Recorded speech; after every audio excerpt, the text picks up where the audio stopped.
Hey everyone, so today we are going to be talking about Ant-Man and the Wasp spoilers. This movie just came out and we saw it weeks ago and we finally get to chat about what happened and maybe what this means for the future of the Marvel Universe. I'm Tessa with mamasgeeky.com.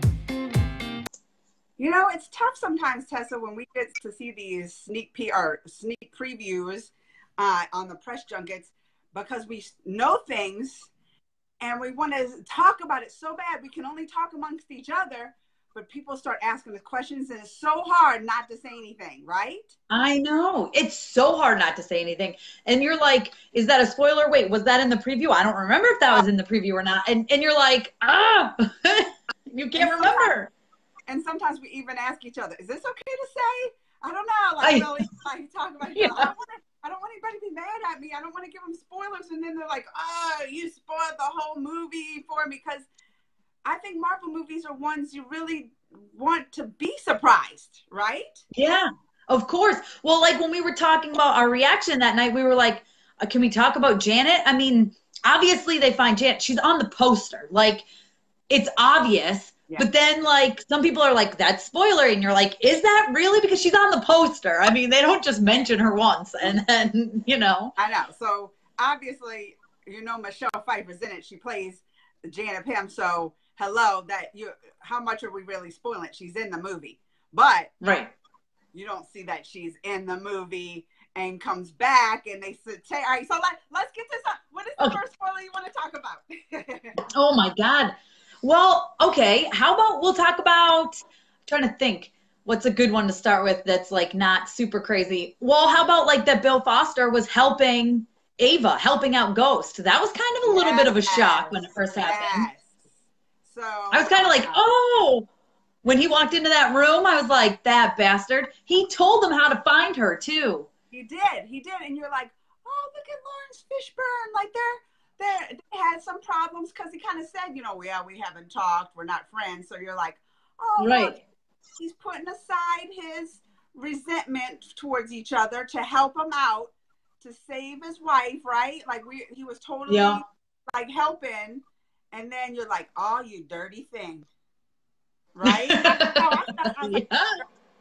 Thing, you are behind this. You led him to her. I know. That was awful. That was. But on the other hand, then you can't be too mad about Adam because when they stole it back and they were going in the quantum realm, and then when Ghost was like, let's go get him, right? And well, she was going to do something to Cassie, remember? She was like, yes. That's what it was. She was going to be like, well, listen, we can go get his daughter. We got some ransom there, right? She was like that. Yeah. Oh, we can't be that way. So then I kind of felt for Bill Frost. I was like, oh, okay, he's not so bad, right? Right. Yeah, you're like, all right, he stopped her. It redeemed him a little bit. It was like, okay, you were like a bad guy, but that redeems you a little bit because you're not going to go to that level. Right. Yeah. That was good. That was great. I mean, all I keep thinking about is that one big major that we can't talk about yet. I know, like we can't, like we should have just came out in the beginning with that one, right? We may as well just came out with that spoiler in the beginning because that's like the only thing on our mind right now until we get it all out in the open. I will tell you, I teared up watching it the second time, like knowing that it was coming. I was like, and I was trying to not give it away because, you know, my husband hasn't seen it and I'm there with a bunch of friends and they haven't seen it. And they're sitting there and like, yeah, so we're talking about the mid-credit scene here. And Scott's going back into the quantum realm and he's all like, oh, I'm going to get this stuff for Ghost. And I'm like, oh no. And I'm trying so hard to act normal, like, oh, this is just a fun mid-credit scene. It's nothing.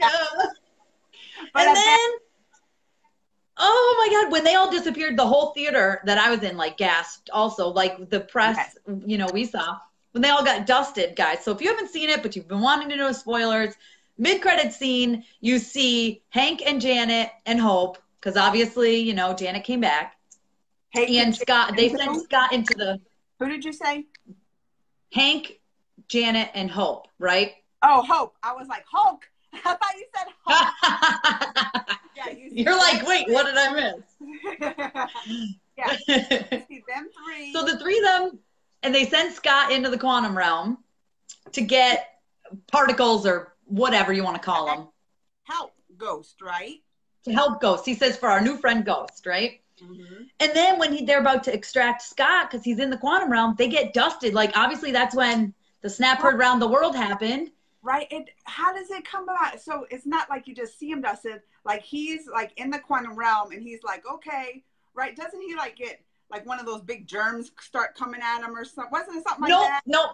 So he just says he's done, right? The thing gets done. That he's done. And then he's like, guys, right? Wasn't it like that? Yeah, they go extraction in 5, 4, 3, 2.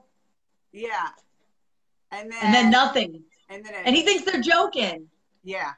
And then it shoots over to where they three were, and all you see is dust in the wind. All you see is dust in the wind. But yeah, like I was not expecting that when it came I got out. chills. And it really, like, because we're like, oh, like they're helping, la la. And then all of a sudden, like you said, the entire theater was like, oh. I know. It's crazy because not only are they dusted, which is crazy because I never expected all three of them to be dusted, but not only that, Scott is stuck in the quantum realm. Stuck in the quantum realm. And you're just like, I don't even know what's happening. How is what is it? He's gone forever. Like, who else even knows he's in there? Like, right? Like, who? No, we don't. I know. Nothing. We know nothing.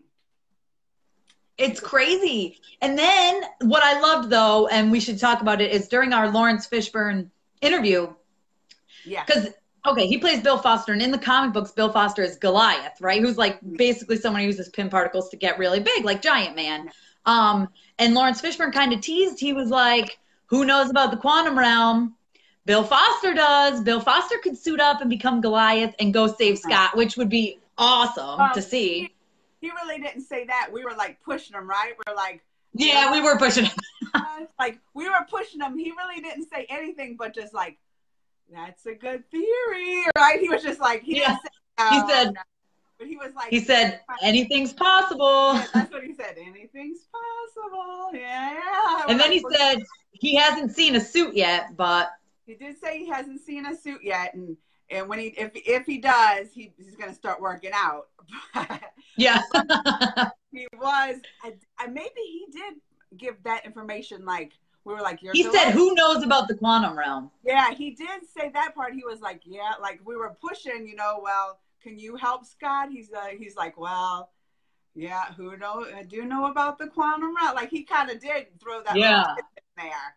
He kind of did. So it made us think like, oh, that's for sure happening. But it probably we never predict Marvel plots ever. Like, that's what I said. I know. That last mid-credit scene, I was thinking, even before the movie, I was thinking, oh, if it's kind of on the same timeline, right after Civil War, 2 years after, that's the same timeline as Infinity War.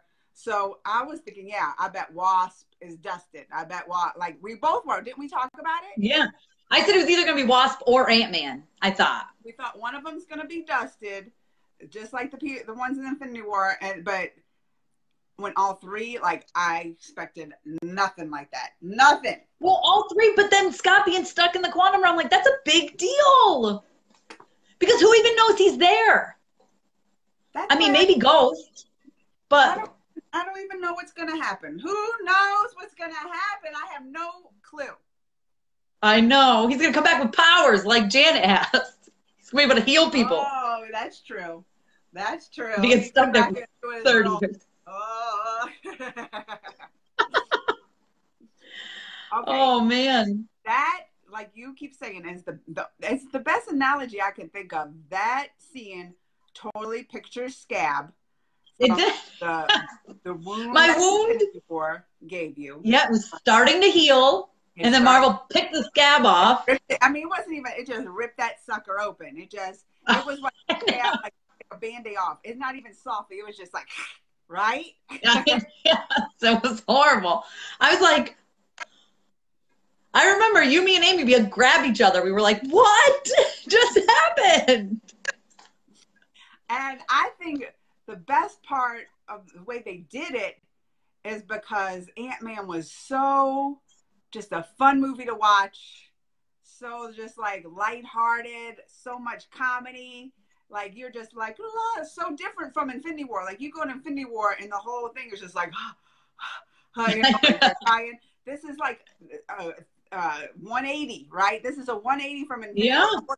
It's like, this is so funny. Oh, look, you're laughing. And then they're going to drop that on you. That ain't right. I know. Why you did us that, Marvel?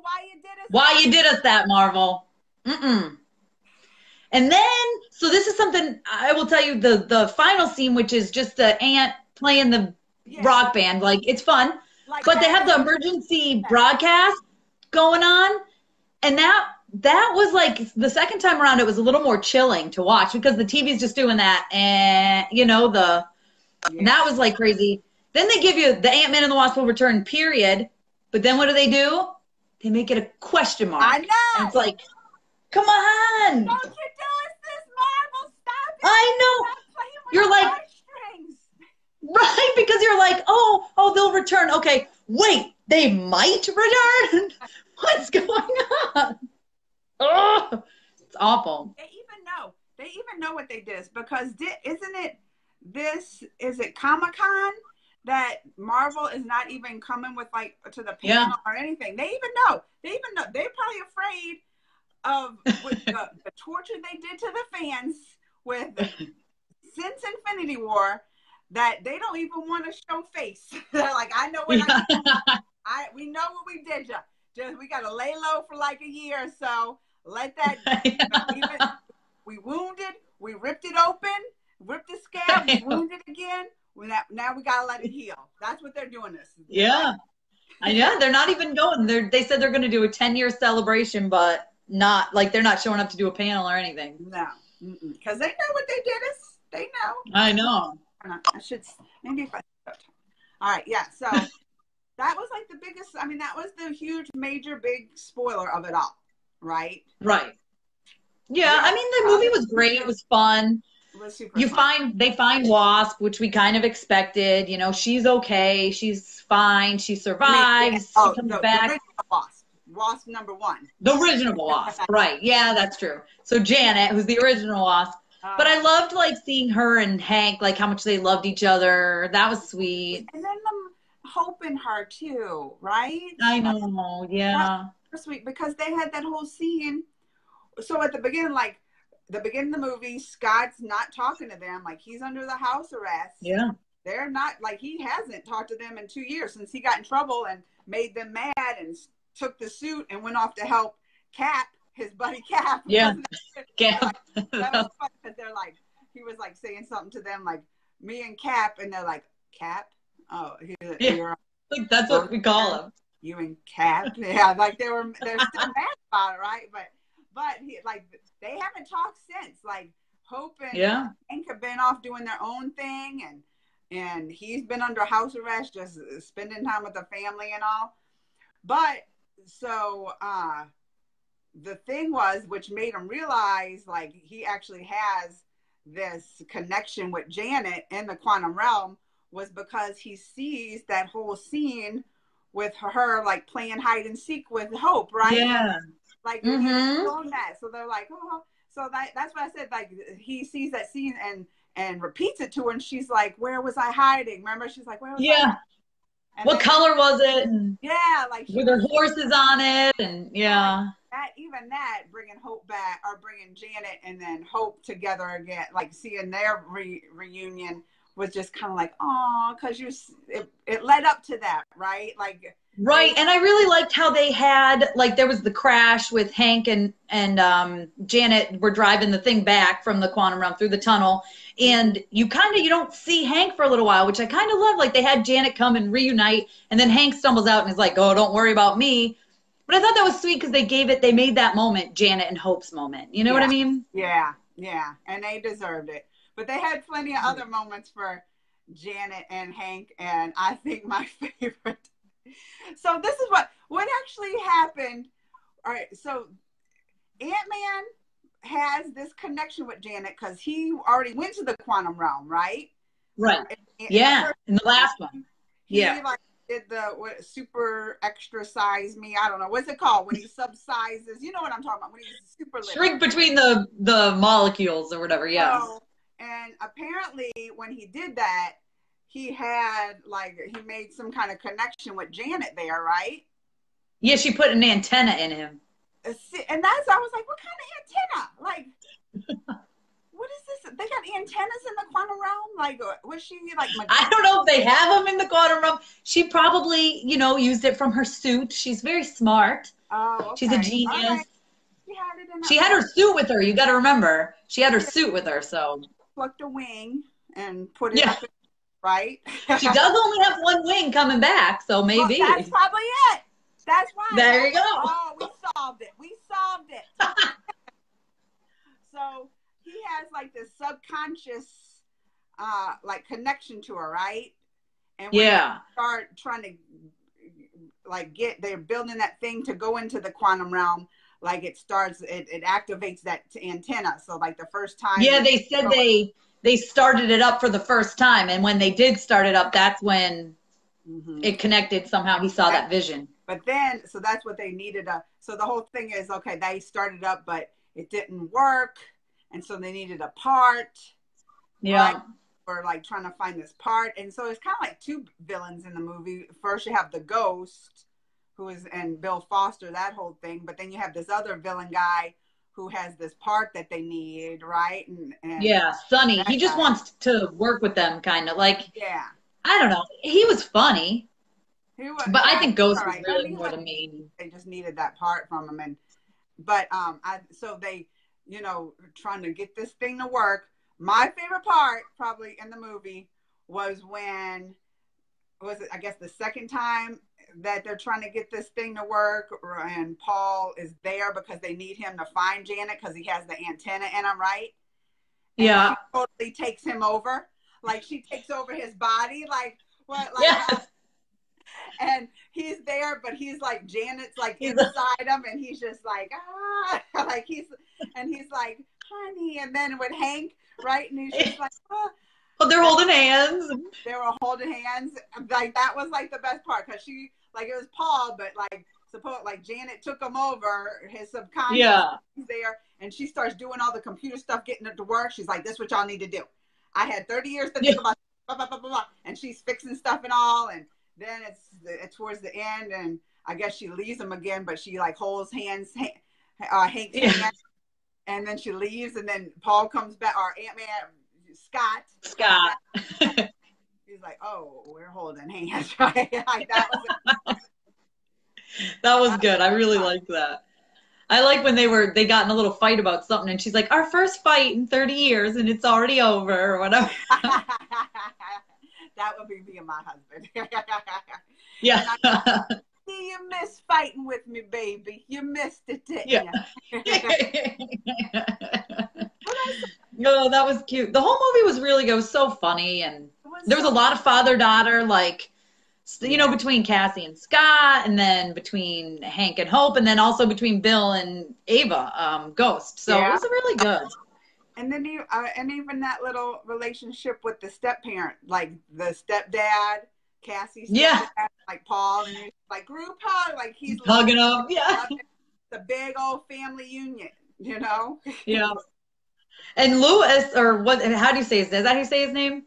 I always forget. Louis. I don't know. Oh, you tell the story. All right, you tell it. Well, that was the best. It was. When so that's the thing I really liked about Sonny is that they shot him up with the truth serum, and he's telling the whole story about, he says, "Where's Scott?" And he tells this whole story about where Scott is emotionally. And it's so funny.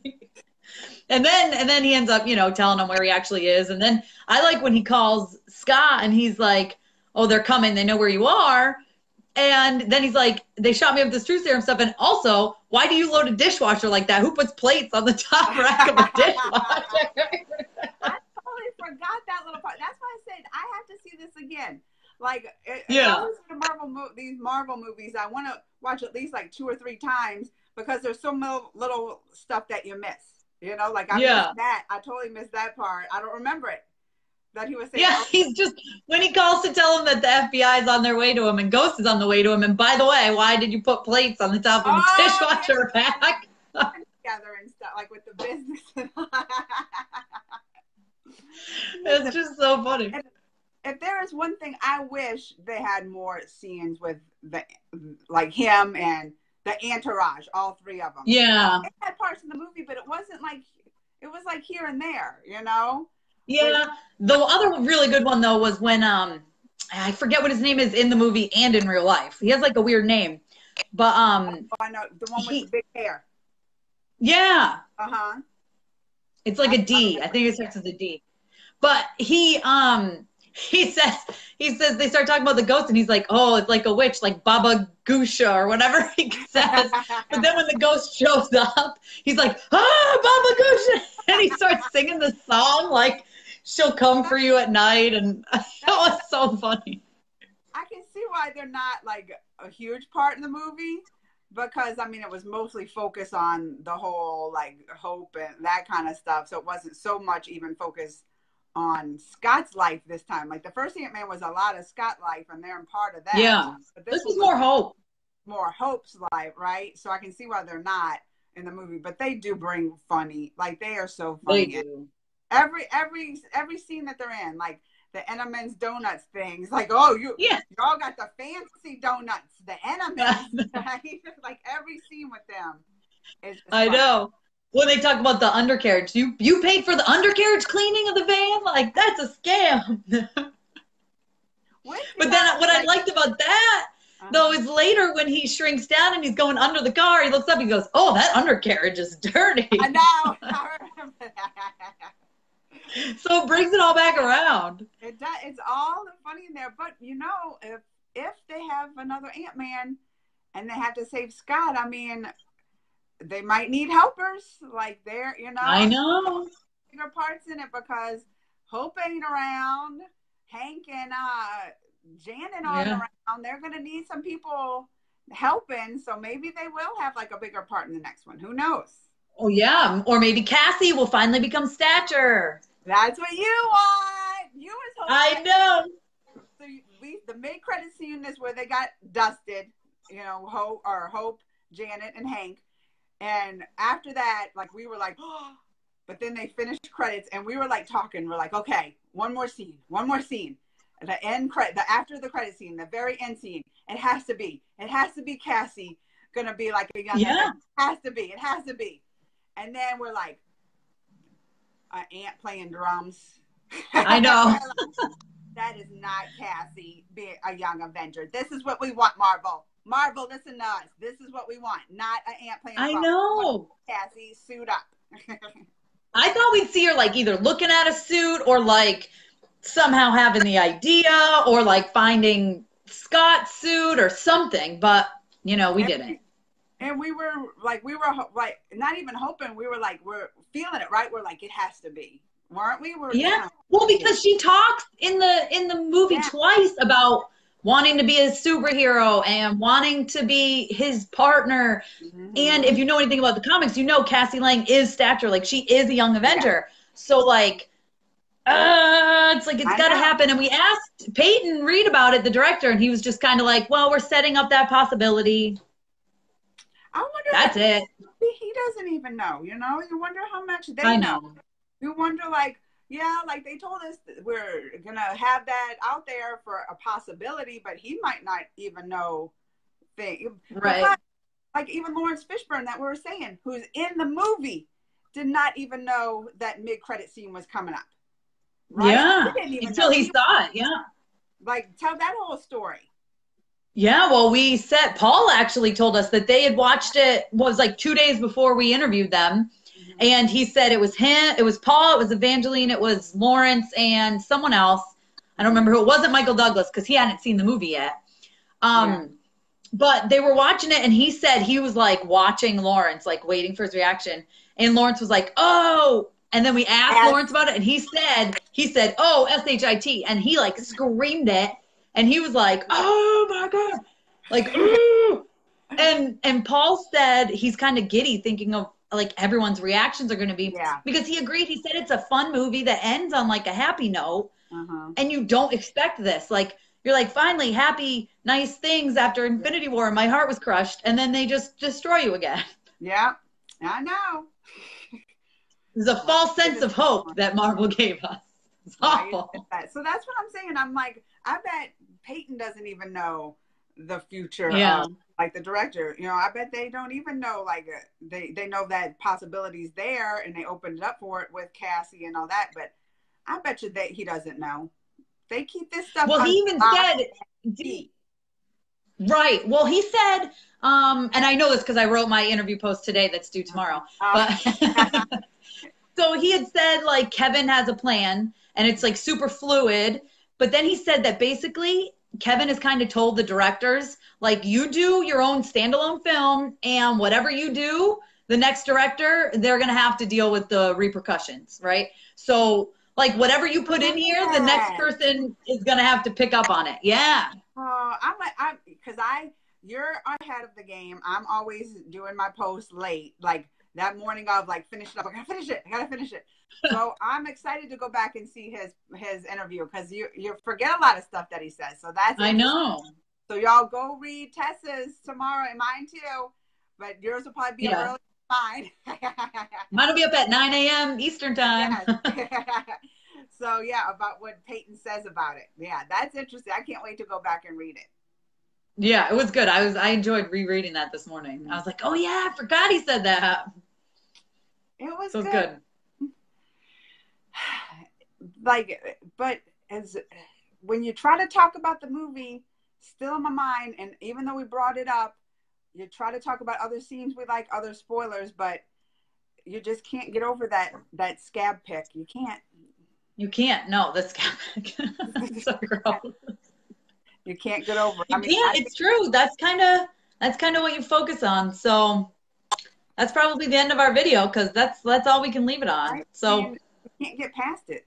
Who can get past the scab? Can't. It's going to lead into the next movies, and the next one's going to be Captain Marvel. And Captain Marvel. It's probably not going to pick up from. It's mostly a prequel. The prequel, so it's like leading up. I'm guessing Captain Marvel is going to end with another picking at my scab. Yeah, you know? I'm sure it will. Right? Or at least somewhere in the movie it has to come up, you know? I think the end of Captain Marvel, or maybe even the stinger, will be her getting that message, you know, that Nick Fury sent. Because I don't think they're going to bring it into, I think her whole thing is going to be the past. It's going to be the Kree-Skrull War. Well, it has to like introduce her, right? It has to introduce her past and stuff. But if they use that as the end credit, that it's not like a surprise, right? Well, not that, but maybe like, or maybe her like showing up on Earth, or like it's gonna be something. Saying, like maybe it's like she got it, and then she's like there to save the day, or something like that. And what if it's her in front of Thanos? Oh, I got chills thinking about it. Like you see her, like it zooms out behind and she's like right in front of him, like ready to like. Now you got me thinking, Tessa. That would be good, wouldn't it? Oh, now something like that. Or like she lands next to him and she's like, "Hey, we need to talk." Because like the comics, like she's the one who like fights him all the time, right? Like she's the one. Yeah, well, mostly Marvel. Mostly when Captain Marvel's the guy, but yes. Yeah. Captain Marvel and Thanos are,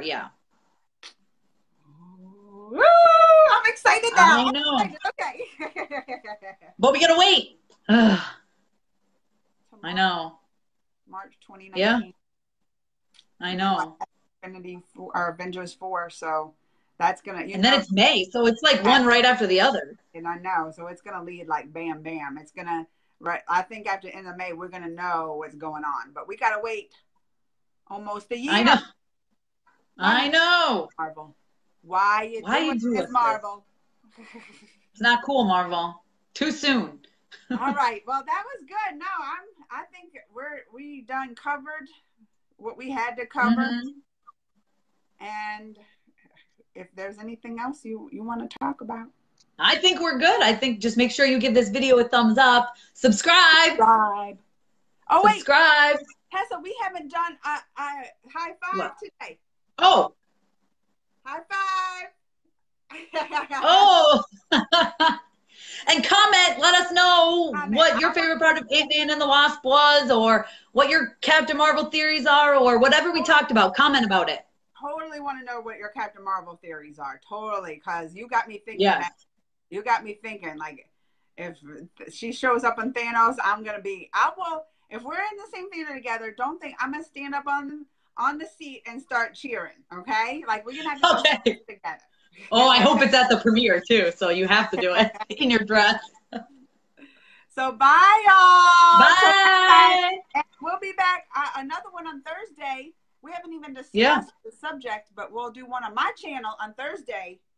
We'll have to think of something. If y'all have ideas. Yeah, comment. Let us know. Comment, subscribe. Comment, subscribe. Comment, subscribe. Bye. Bye.